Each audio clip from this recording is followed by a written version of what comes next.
வணக்கம். நான் உங்கள் கோவிந்தராஜன். இது சப்தகிரி டிராவல் எக்ஸ்பி.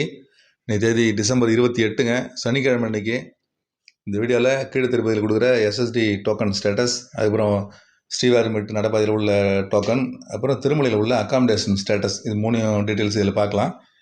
இது தினசரி காலை 4:30 மணிக்கு நான் ஸ்டேட்டஸ் எடுத்து போட்டுட்ருக்கேன். திருப்பதியில் 3 இடத்துல கவுண்டர் இருக்குங்க. விஷ்ணு நிவாசம், சீனிவாசம், அப்புறம் அலிப்பேரி பக்கத்தில் இருக்கிற பூதேவி காம்ப்ளெக்ஸ். இந்த 3 இடத்துலையுமே டோக்கன் கொடுக்குறாங்க. இரவு 2 மணிக்கு கவுண்டர் ஓப்பன் பண்ணி டிக்கெட் கொடுக்க ஆரம்பிக்கிறாங்க. இன்றைக்கே தரிசனம் பார்க்குற மாதிரி கிட்டத்தட்ட ஒரு 7,000லேருந்து 10,000 டிக்கெட்டும், நாளைக்கு காலைல தரிசனம் பார்க்கறதுக்கு ஒரு 5,000லேருந்து ஒரு 7,000 டிக்கெட்டு, 8,000 டிக்கெட்டு. இது ரெண்டுமே பார்த்திங்கன்னா கூட்டத்தை பொறுத்து மாற்றி மாற்றி தான் கொடுத்துட்டே இருப்பாங்க. ஸ்டாண்டர்டாக ஒரே மாதிரி அளவுன்னு கிடையாதுங்க, மாறி மாறி தான் அது கொடுத்துட்டு இருப்பாங்க. இன்றைக்கி காலைல இப்போ 4:30 மணிக்கு எடுத்து பார்க்கும்போது பார்த்திங்கன்னா இன்றைக்குள்ள ஸ்லாட் எல்லாம் முடிஞ்சிருச்சுங்க. 28ஆம் தேதி ஸ்லாட்டு முடிஞ்சிருச்சு. 29ஆம் தேதி ஸ்லாட்டு கிட்டத்தட்ட முடிஞ்சு போச்சு. 4:30 மணிக்கு நான் பார்க்கும்போது 243 டிக்கெட் தாங்க அவைலபிளாக இருந்தது. அதுவும் நாளைக்கு காலைல பார்க்குற மாதிரி. எப்படி இருந்தாலும் ஒரு 10 நிமிஷம் 15 நிமிஷம் தான், அதுக்கு மேலே இந்த டோக்கன் இருக்கிறதுக்கு வாய்ப்பு இல்லைங்க. 243ங்கிறலாம் ஒரு விஷயமே கிடையாது. 3 கவுண்டர்லேயும் நிறைய பக்தர்கள் இருக்காங்கன்னு தான் அர்த்தம். திருமலையில் ஒரு வாரமாக கூட்டம் அதிகமாக இருக்குங்க. ஸ்கூல்ஸ்லாம் லீவ் விட்டதுனால நிறைய கூட்டம் வந்துகிட்டு இருக்குது. நேற்று அதிகபட்சமாக பக்தர்கள் கூட்டம் ரொம்ப அதிகமாக போய் வெயிட்டிங் டைம் 24 மணி நேரம் போட்டிருக்காங்க. அதாவது எந்த டிக்கெட்டும் இல்லாமல் நேரடியாக தரிசனத்துக்கு போனால் 24 மணி நேரம் ஆகும்னு சொல்லி தரிசனத்துக்கு டைம் போட்டிருக்காங்க.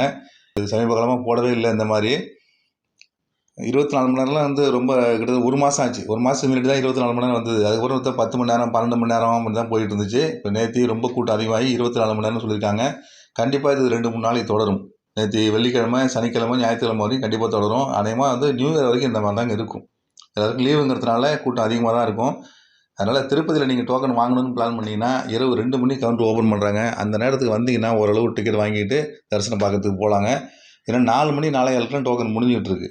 அவ்வளோ பக்தர்களுக்கு வந்திருக்காங்கன்னு அர்த்தங்க அதுக்கு. அடுத்து ஸ்ரீவாரிமெட்டு நடைபாதை. இதில் திருப்பதியிலேருந்து 17 கிலோமீட்டர் தூரத்தில் இருக்குது அந்த ஸ்ரீவாரிமெட்டு நடைபாதை. காலைல 6 மணி தான் அந்த நடைபாதை திறப்பாங்க. அதனால் அந்த கவுண்டரும் 6 மணி தான் திறப்பாங்க. நடைபாதை ஆரம்பத்திலே பார்த்தீங்கன்னா 10வது படியிலே அந்த கவுண்டர் இருக்குது. அங்கே போய் டோக்கன் வாங்கிட்டு மேலே ஏறி போகலாம். ஒரு நாளைக்கு அப்ராக்சிமேட்டாக 3000 டோக்கன் கொடுத்துட்ருக்காங்க. இன்றைக்கி அந்த மாதிரி தான் கொடுத்துருக்காங்க. மொத்தத்தில் 3000 டோக்கன் கொடுத்துருக்காங்க. ஸ்லாட் மதியானம் 2 மணிலேருந்து 5 மணிக்கு ஸ்லாட் போட்டு 3000 டோக்கன் கொடுத்துருக்காங்க. அதாவது 2 மணி 5 மணிக்கு தரிசனம் பார்க்கறதுக்கு நீங்கள் உள்ள ஆளும் அனுமதிப்பாங்க. அந்த மாதிரி டைம் இது. எப்போ அனுமதிக்கிறாங்களோ, என்ன டைம் உங்களுக்கு போட்டு கொடுத்துருக்காங்களோ, அதுலேருந்து 4 மணி நேரத்துலேருந்து 6 மணி நேரம் வரைக்கும் ஆகுங்க. ஏன்னா இப்போ இருக்க கூட்டத்தை பார்த்தீங்கன்னா 6 மணி நேரத்துக்கு மேலேயே ஆகும். ஒன்றும் சொல்ல முடியாது. 6 மணி நேரம் ஆகுமோ 8 மணி நேரம் ஆகுமோன்னு சொல்ல முடியாது. கூட்டம் ரொம்ப அதிகமாக இருந்ததுன்னா ஆட்டோமேட்டிக்காக டிலே ஆகிறதுக்கு வாய்ப்புகள் இருக்குங்க. இந்த ஸ்ரீவாரிமெட்டில் உள்ள ஒரே ஒரு பெனிஃபிட் என்னன்னா, இன்றைக்கே தரிசனம் பார்க்கறதுக்கு அனுப்புவாங்க. அது ஒன்று தான் இதில் முக்கியமான விஷயம்.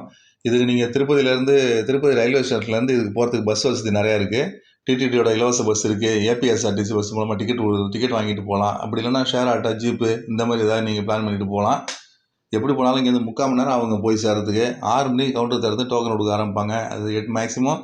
நேற்றுலாம் பார்த்தீங்கன்னா 8-8:30 வரைக்கும் டிக்கெட்லாம் அவைலபிள் இருந்தது. கண்டிப்பாக 3000 டிக்கெட்டுங்கிறது ஒரு 1 மணி நேரம் 1.5 மணி நேரம் டிக்கெட் கிடைக்கிறதுக்கு வாய்ப்புகள் இருக்குங்க. வேணுங்கிறவங்க யூஸ் பண்ணிங்க. அதுக்கடுத்து திருமலையில் உள்ள அக்காமடேஷன் ஸ்டேட்டஸ். இப்போ மார்ச் மாதம் தரிசனத்துக்கு டிக்கெட் எடுத்தவங்கலாம் அக்காமடேஷன் ட்ரை பண்ணியிருக்காங்க. நிறைய பேருக்கு கிடைக்கலங்கிறது ஏகப்பட்ட கமெண்ட் வந்திருக்குங்க. அடுத்த ஆப்ஷன் என்ன அப்படிங்கிறத பற்றி நிறைய கேள்வி கேட்டுட்ருக்காங்க. இது தினசரி திருமலையில் நேரடியாக ரூம் எடுக்கிறதுக்காகவே சிஆர்ஓ அப்படிங்கிற சென்ட்ரல் ரிசப்ஷன் ஆஃபீஸ்னு வச்சுருக்காங்க. அங்கே போய் நம்ம பேரை பதிவு பண்ணி அப்புறம் நம்ம சீனியாரிட்டி படி ரூம் அலாட் பண்ணுவாங்க. அதில் எடுத்துக்கலாம். அது மாதிரி வாய்ப்புகள் இருக்குங்க. இது விடிய காலைல 5 மணி இந்த கவுண்டர் திறப்பாங்க. காலைல 5 மணிலேருந்து இரவு 8 மணி இந்த கவுண்டர் திறந்துருப்பாங்க. நம்ம 5 மணிக்கு கவுண்டர் திறக்கும்போது பார்த்தீங்கன்னா ஏற்கனவே 4 மணிலேருந்து பக்தர்கள்லாம் நின்றுட்டு இருப்பாங்க. ஒரு 200 பேர் 300 பேர் க்யூவில் நின்னா கூட நம்மளும் போய் நின்னோம்னா அதிகபட்சம் பதிவு பண்ணுறதுக்கு ஒரு 3/4 மணி நேரத்துலேருந்து அரை மணி நேரத்துலேருந்து 3/4 மணி நேரத்தில் பதிவு பண்ணிட்டு வந்துடலாங்க. ஏன்னா அங்கே கவுண்டர் 10 கவுண்டர் வச்சுருக்காங்க. ஒரு தடவை திறந்து விட்டாங்கன்னா 100 பேரை உள்ளே விடுவாங்க. அங்கே பதிவு பண்ணிட்டு வெளில வரதுக்கு ஒரு அதிகபட்சம் ஒரு 15 நிமிஷம் கூட ஆகாதுங்க. மறுபடியும் அடுத்த 100 பேர் விடுவாங்க. அதனால் ஒரு 300 பேர் இருந்தால் கூட ஒரு 3/4 மணி நேரம் இல்லைன்னா 1 ஹவரில் நீங்கள் பதிவு பண்ணிட்டு வெளியில் வந்துடலாம். இதில் பதிவு பண்ணுறதுக்கு Aadhaar card xerox with phone number, இது 2 தாங்க வேணும். வேறு எதுவுமே தேவையில்லை. உங்களை ஃபோட்டோ எடுத்துக்குவாங்க. ஆதார் கார்டு ஜெராக்ஸ் வாங்கிட்டு உங்கள் ஃபோன் நம்பர் கேட்பாங்க. எவ்வளோ பேர் தங்க போகிறீங்கன்னு கேட்பாங்க. அவ்வளோதாங்க. கையில் ஒரு ஸ்லிப் ஒன்று கொடுப்பாங்க. வாங்கிட்டு வெளியில் வந்துடலாம். அதில் ஒரு சீனியாரிட்டி நம்பர் இருக்குங்க. அதில் இந்த ரூம் அலாட்மெண்ட் எப்படின்னு பார்த்தீங்கன்னா 2 கேட்டகரியாக பிரிச்சிருக்காங்க. ஏ கேட்டகரி, பி கேட்டகரின்னு. ஏல 50 ரூபாய் 100 ரூபாயும் வருங்க. பி கேட்டகரியில் 1000 ரூபா 1518 இந்த மாதிரி 2 வரும். இதில் சூஸ் பண்ண முடியாது. 50 ரூபா 100 ரூபா தனித்தனியாக எனக்கு இது வேணும் அது ஒன்று கேட்க முடியாது. அது மாதிரி 1000 1518 பிரிச்சுலாம் கேட்க முடியாது. எது காலி ஆகுதோ அதை நம்ம கலெக்ட் பண்ணுவாங்க. 50 ரூபா காலி ஆச்சுன்னா 50 ரூபா கொடுப்பாங்க. இல்லை 100 ரூபா காலி ஆச்சுன்னா 100 ரூபா வந்துடும். அந்த மாதிரி தான் அது. இதில் மேக்ஸிமம் பார்த்தீங்கன்னா 50 100 ரூம் தான் எப்போதுமே அவைலபிள் இருக்குது. அது டெய்லியும் 1000 ரூம் கிட்டத்தட்ட அவைலபிள் இருக்குது. ஆனால் 1000, 1518 ரூம் வந்து காலை நேரத்தில் அவைலபிள் இருக்க மாட்டேங்குது. பகலில் திடீர்னு அவைலபிலிட்டி வந்துச்சுன்னா அதை திரும்பவும் அதில் வந்து சேர்த்து விடுவாங்க, மறுபடியும் அதை கொடுத்துருவாங்க. வர பக்தர்களுக்கு அதை கேட்டு கொடுத்து விட்ருவாங்க. அதனால் இது வந்து நம்ம இருந்தால் தாங்க கொடுப்பாங்க. ஆனால் 50 ரூபா 100 ரூபா ரூம் பார்த்தீங்கன்னா தினசரி 1000 ரூமுக்கு மேலே அவைலபிள் இருந்துக்கிட்டே இருக்குது. அதே மாதிரி தான் இன்றைக்கி இருக்குங்க. இன்றைக்கி காலையில் அவங்க 4 மணிக்கு ஸ்டேட்டஸ் கொடுத்துருக்காங்க. அதில் 1156 ரூம் வந்து காலையில் காலியாகவே இருக்குது. இது 5 மணிக்கு கவுண்டர் திறந்து கொடுக்க ஆரம்பிக்கும்போது பார்த்தீங்கன்னா முதல்ல வர 1156 பக்தர்களுக்கு உடனடியாக ரூம் கிடைக்கிறதுக்கு வாய்ப்புகள் இருக்குங்க. உடனடியான ஒரு மணி நேரத்தில் ரூம் கிடைக்கும். நம்ம போய் பேர் பதிவு பண்ணிட்டு வந்துட்டோம்னா அதுக்கப்புறம் நமக்கு ஃபோனுக்கு மெசேஜ் வரும். நம்ம வெளில வெயிட் பண்ணலாம். அந்த வெளில இருந்து நிறைய கடைகள்லாம் இருக்காங்க, காஃபி சாப்பிட்டோ இல்லை வேறு எங்கேயா வேலை செய்யறதோ வெயிட் பண்ணிட்டு இருக்கலாம். பெரிய பெரிய டிஸ்பிளேயில் 2-3 இடத்துல டிஸ்பிளே போயிட்டுருக்கும். சீரியல் நம்பர்லாம் போயிட்டுருக்கும். அதில் நம்ம செக் பண்ணி பார்க்கலாம். அதில் உள்ள சீரியல் நம்பரும் நம்ம கையில் உள்ள ஸ்லிப்பில் உள்ள சீரியல் நம்பரும் எவ்வளோ நம்பர்ஸ் வித்தியாசம் இருக்குதுன்னு நம்ம பார்த்துக்கிட்டே இருக்கலாம்.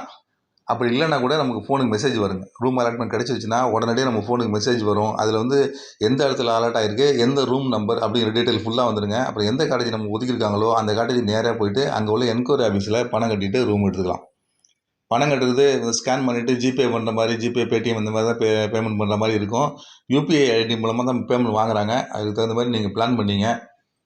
கேஷ் வாங்க மாட்டாங்க. அதனால் நீங்கள் இந்த மாதிரி பிளான் பண்ணிக்கிட்டிங்கன்னா ஓரளவு சுலபமாக இருக்கும்.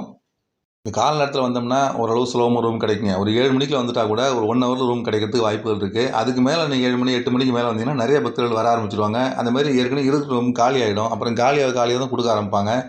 அப்போ ஆட்டோமேட்டிக்காக டிலே ஆகுங்க. ஒரு 10 மணிக்கு மேலே நீங்கள் வந்தீங்கன்னா அதுக்கப்புறம் பார்த்தீங்கன்னா ரூம் கிடைக்கிறதுக்கு 3 மணி நேரம் ஆகும். நீங்கள் பதிவு பண்ணிட்டு வெளியில் வந்துட்டால் கூட திரும்ப உங்கள் ரூம் அலாட்மெண்ட் கிடைக்கிறதுக்கு 1 மணி 2 மணி கூட ஆகலாம். 3 மணி நேரம் கண்டிப்பாக ஆகும். அதே மாதிரி நீங்கள் மத்தியானமாக தான் வந்தீங்க, மத்தியானம் 1 மணி 2 மணிக்கு மேலே தான் வர்றேன், அதுக்கப்புறம் நான் பதிவு பண்ணணும் அப்படின்னா பதிவு பண்ணலாங்க. அது வந்து 50-50 தான். உங்கள் ரூம் அலாட்மெண்ட் நிறைய இருந்துச்சுன்னா உங்களுக்கு பதிவு பண்ணிவிட்டு வெளில வெயிட் பண்ண சொல்லுவாங்க. 4 மணி நேரம் 5 மணி நேரம் கூட ஆகிறதுக்கு வாய்ப்பு இருக்குங்க. சமயத்தில் ரொம்ப க்ரௌட் அதிகமாக இருந்துச்சுன்னா ரூமே இந்த கவுண்டரே க்ளோஸ் பண்ணிவிட்டு இன்றைக்கி இல்லை நாளைக்கு வாங்கன்னு சொல்கிறது கூட வாய்ப்பு இருக்குங்க. ஏன்னா ஏகப்பட்ட பக்தர்கள் காலையிலே வந்துட்டாங்கன்னு வச்சுங்க, ஒரு 2000 பேர் கிட்டத்தட்ட பதிவு பண்ணிட்டாங்கன்னா அப்போ 2000 பேருக்கு ரூம் அலாட்மெண்ட் கொடுக்குறதே அவங்களுக்கு கஷ்டம். ஏன்னா 1 மணி நேரத்தில் வந்து அப்ராக்சிமேட்டாக ஒரு 300 டிக்கெட் வரைக்கும் போகும். அதாவது 300 ரூம் வரைக்கும் அலாட்மெண்ட் கிடச்சிக்கிட்டே இருக்குது 1 மணி நேரத்தில். இப்போ 2000 பேர்னா 6 மணி நேரத்துக்கு மேலே ஆகும். அதுமாதிரி நேரத்தில் அவங்க கொடுக்க மாட்டாங்க. அதனால் மத்தியானத்துக்கு மேலே போனீங்கன்னா உங்களுக்கு 50-50 தாங்க சான்ஸு. காலை நேரத்தில் ஒரு 10 மணிக்கெலாம் போனீங்கன்னா ஒரு 3 மணி நேரம் ஆகும். 7 மணிக்குள்ளார போனீங்கன்னா 1 ஹவர் ரூம் கிடைக்கிறதுக்கு வாய்ப்புகள் இருக்குங்க. வேணுங்கிறவங்க அதை யூஸ் பண்ணிங்க. திருமலையில் ரூம் கிடைக்கல, ஆன்லைனில் ட்ரை பண்ணால் கிடைக்கல, பட் நேரடியாக தான் போய் எடுக்கணும், திருமலையில் தங்குறது எனக்கு வந்து பிடிச்சிருக்கு தங்கணும் அப்படின்னு பிளான் பண்ணிங்கன்னா விடிய காலையில் வாங்க, கன்ஃபார்மாக உங்களால் ரூம் எடுக்க முடியுங்க. ஆப்ஷன் வந்து 50 ரூபா 100 ரூபா ரூமு 100% கிடைக்கும். கன்ஃபார்மாக ஏதாவது ஒன்று கிடைக்கும். அது நம்ம லக்கு தாங்க. அது 50 ரூபாய் 100 ரூபாய்ங்கிறது நம்மளோட லக்கு தான். அது அந்த 50 ரூபாயிலே பார்த்தீங்கன்னா 2ஆக பிரிச்சிருக்காங்க. 50 ரூபாயிலே பார்த்தீங்கன்னா கிரவுண்ட் ஃப்ளோரில் கிடைச்சதுன்னா கொஞ்சம் சின்னதாக இருக்கும் ரூம்லாம். 4 வீடு இருக்கும் கிரவுண்ட் ஃப்ளோரில். ஒரே ஒரு ரூம் ஒரு டாய்லெட் பாத்ரூம் தான் இருக்கும். அதில் 4 இருக்கும். அதே பில்டிங்கில் மேலே 2 வீடு தாங்க இருக்கும். கீழே 4 வீடு இருக்கும். அதே பில்டிங்கில் மேலே 2 வீடு தான் இருக்கும். அதில் பார்த்தீங்கன்னா பெரிய ரூமாக இருக்கும். கீழே தங்கினோம்னா 3 பேர் தான் தங்கலாம். அதே மேலே போய் தங்கினோம்னா 6 பேர் 7 பேர் அங்கே தங்குறது வசதியாக இருக்கும். எல்லாமே 50 ரூபா கேட்டகரி தான் வச்சுருக்காங்க. அது தவிர 100 ரூபா கேட்டகரின்னு பார்த்தீங்கன்னா இந்த சிஆர்ஓ ஆஃபீஸுக்கு பேக் சைடில் இருக்கிற நிறைய பில்டிங்ஸ் இருக்குது. Sudarshan complex, Govardhan complex, new Kalyan Chaudhary, இதெல்லாம் வந்து 100 ரூபா கேட்டகரி தான் வரும். ரூம் கொஞ்சம் பெரிய பெரிய ரூமாக இருக்கும், நல்லா வசதியாக இருக்கும். இப்போ எல்லா ரூம்லேயும் கேசர்ஸ் வச்சுட்டாங்க. அதனால் அந்த வெந்நீர் பிரச்சனைலாம் ஒன்றும் இல்லைங்க. அதனால் அந்த மாதிரி தங்குறதுக்கு வசதிகள்லாம் ஓரளவு இருக்கும். எந்த ரூம் நமக்கு அலாட்மெண்ட் கிடைக்குதுங்கிறது வந்து அப்போ காலி ஆகிறத பொறுத்தாங்க அது. அதனால் மேக்ஸிமம் ட்ரை பண்ணி பாருங்கள். கண்டிப்பாக தேவஸ்தான ரூம் வேணும்னா விடிய காலையில் வாங்க, கன்ஃபார்மாக உங்களால் ரூம் எடுக்க முடியுங்க. திருமலையில் ரூம் கிடைக்கல அப்படிங்கிற பட்சத்தில் வேறு என்ன ஆப்ஷன் இருக்குதுன்னு நிறைய பேர் கேட்டிருக்காங்க. நேற்று சுதாகர்னு ஒரு சார் ஒருத்தர் கேட்டிருந்தாரு, இதுமாதிரி கிடைக்கல 5-6 பேர் மேலே வரோம், அவங்களுக்கு ரூம் கிடைக்கல, வேறு எதாவது ஆப்ஷன் இருக்கான்னு கேட்டிருந்தாரு. அதுமாதிரி சீர்காழிலேருந்து சீனிவாசன் சார் ஒருத்தர் அவரும் அதுமாதிரி கேட்டிருந்தாரு. அப்புறம் நிறைய பேர் அதுமாதிரி கேட்டிருக்காங்க, என்ன அடுத்த ஆப்ஷன் என்னங்கிற மாதிரி கேட்டிருக்காங்க. அதை பற்றின வீடியோ ஒன்று மத்தியானம் போடுறாங்க. ஏற்கனவே வீடியோ போட்டுக்கிட்டு தான் இருக்கேன். அப்பப்போ வந்து ஆஃப்லைன் அக்காமடேஷன் அப்படின்னு சொல்லி வீடியோ போட்டுட்ருக்கேன். இருந்தாலும் லேட்டஸ்ட் அப்டேட்ஸோட இன்றைக்கி மத்தியானமாக ஒரு வீடியோ போடுறேன். திருமலையில் இந்த ஆப்ஷன் ஆன்லைனில் எடுக்க முடியாமல் போனால் அது தவிர வேறு என்னென்ன ஆப்ஷன் இருக்குது அப்படிங்கிறத பற்றி டீட்டெயில்ஸ் சொல்கிறேங்க. அதில் பாருங்கள். அதில் மேலே ஏதாவது சந்தேகங்கள் இருந்ததுன்னா கமெண்ட்டில் கேளுங்க, டீட்டெயில்ஸ் சொல்கிறேங்க. மறுபடியும் இந்த மாதிரி இன்னொரு அப்டேட்ஸோடு உங்களை மீண்டும் சந்திக்கிறேன். நன்றி, வணக்கம்.